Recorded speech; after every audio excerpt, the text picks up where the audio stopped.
that a study of religion is relevant at all levels for people today. I think at the local level, it helps people get connected to their neighbors, it helps people understand their community and their own experiences.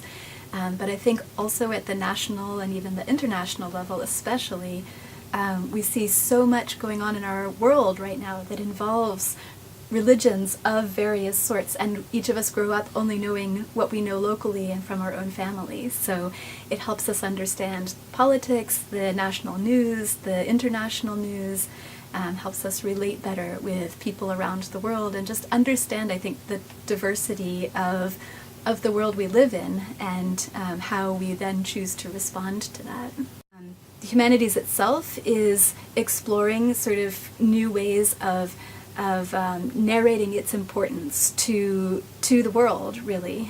We've sort of taken it for granted, its significance for granted for a long time.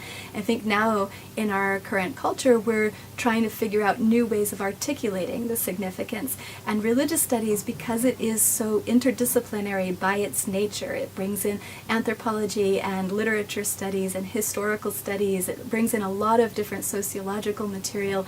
So I think it comes with an advantage in that it already has had to think about how it relates to other disciplines, and it can bring those interdisciplinary strengths to the humanities more broadly, and hopefully bring language with it that helps the humanities articulate its role in the world, and at the same time the role that religious studies as this really interesting and rich interdisciplinary study brings to the humanities.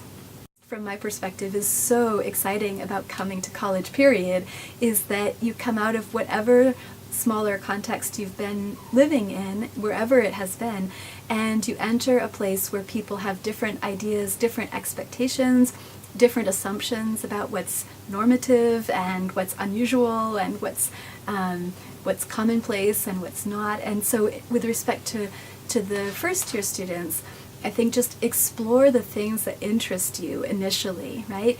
And hopefully in that, some of those students will end up exploring our religious studies courses. We have lots of lower level courses that are accessible to first and second year students especially.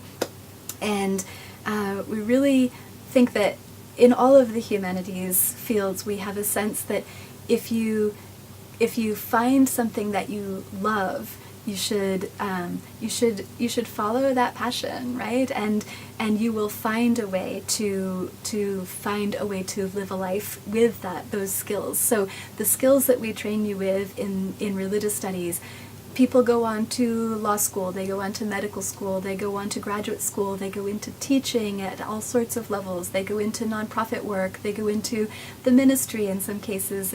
There's so many different possible futures for somebody who studies in the Department of Religious Studies that I think as long as you find something that you're passionate about, then you will find a way to create a wonderful future for yourself using those skills.